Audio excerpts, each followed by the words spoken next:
Welcome back. Now to the indictment threat looming over Donald Trump and the epic political clash it could produce. Remember, federal prosecutors alleged that Michael Cohen made illegal campaign payments, quote, in coordination with and at the direction of individual one. Individual one, of course, being President Trump. In other words, Trump may also have committed a felony.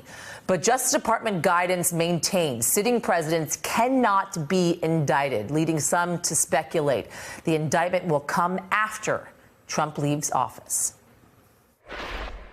There's a very real prospect that on the day Donald Trump leaves office, the Justice Department may indict him, that he may be the first president in quite some time to face the real prospect of jail time.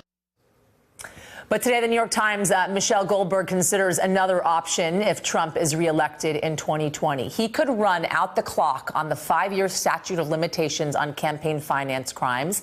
Goldberg predicting it would turn the 2020 campaign into a, quote, banana republic-style death match. And Michelle Goldberg from the New York Times joining me now. And back with me is Nick Ackerman, former Watergate special prosecutor. Banana Republic style death match. Right. I mean, in 20. There's a reason granted, why you are a writer, my friend. There's not. I mean, granted, I think it was probably going to be something close to that, regardless. Right. But Donald Trump in 2020 could be facing a situation where he either wins re-election or goes to jail. Right. And so the stakes, just say that. I mean, take a pause for a second. What you just said. Right. Well, because of the Department of Justice guidelines, I mean, I think that the system as it was designed, people probably envisioned that if a president was seriously suspected by his own Justice Department of having committed a felony, that there would be an impeachment process and that there would be, that you wouldn't have a president running for re-election with something like that hanging over his head. But because our politics are so polarized, that's really broken down. And so now we basically have no prospect of removing this president, short of some spectacular revelation of irrefutable, treason or collusion. And so we have this crazy situation where the president has, again, according to his own Justice Department, committed a felony. He can't be prosecuted as long as he's president. If he stops being president, that immunity runs out. If he wins re-election, he can run out the clock on the statute of limitations. Do you believe that the president would be running in 2020 with that actually in mind? Do you think that he believes that's his reality? It's hard for me to say in what aspects of reality Donald Trump is in touch with and not in touch with. But yes, I think that it would become obvious to him at a certain point that those are the stakes, right? That if he wants to stay out of jail, he has to win re-election. And I think 2020 was already going to be spectacularly ugly. But just imagine, I mean, as lawless and unconstrained as this president has been, imagine what he would do when the stakes for him are that high. Nick, do you buy her argument here? To some extent, because the statute of limitations, which Michelle referred to, is 5 years for these violations. Right. So that means it would run in 2021. But there's one way the Department of Justice could get around that, and that is by filing a sealed indictment within the statute of limitations. So if you did that, you would at least have the indictment in place. So even if Donald Trump were reelected, he could still be prosecuted after he left office.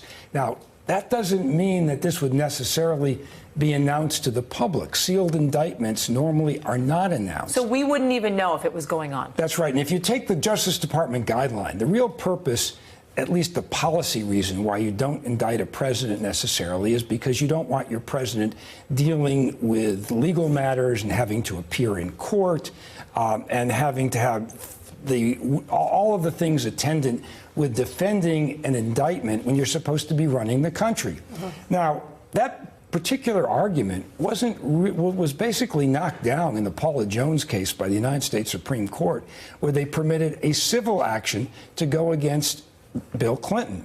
Now, The big difference here with President Trump is that it's hard for him to say that this is going to interfere. The fact that he's involved in a legal action is going to interfere when he's already. Make that argument. Well, he can't make that argument because he filed a lawsuit in federal district court in Los Angeles against a woman who he claims he never met.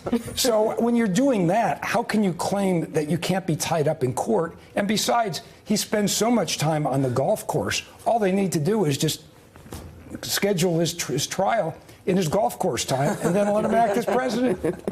What about introducing this legislation that could actually extend the statute of limitations, Michelle? Right. So Jerry Nadler, who's going to be the head of the Judiciary Committee, which is, the committee that would end up overseeing impeachment if it ever came to that, has kind of said we're really far from that. But one step that he wants to take is to basically introduce legislation that would, for any president, stop the clock on crimes. Who would pass that, though? Well, they can't even get legislation passed to protect Mueller right now. Right. The likelihood of that thing getting passed, especially in the Senate, I think it's not great. is I mean, not I high. imagine that they would have to attach it to some other sort of must-pass legislation and then, let Trump explain why this was unacceptable to him. Since, in theory, the idea that the president shouldn't be above the law is something of a consensus value in American politics. It sounds good to them, but I don't buy that it would ever go anywhere. I mean, I think it will be really, really difficult to pass. But you don't need to do that because you can file an indictment under seal within a statute.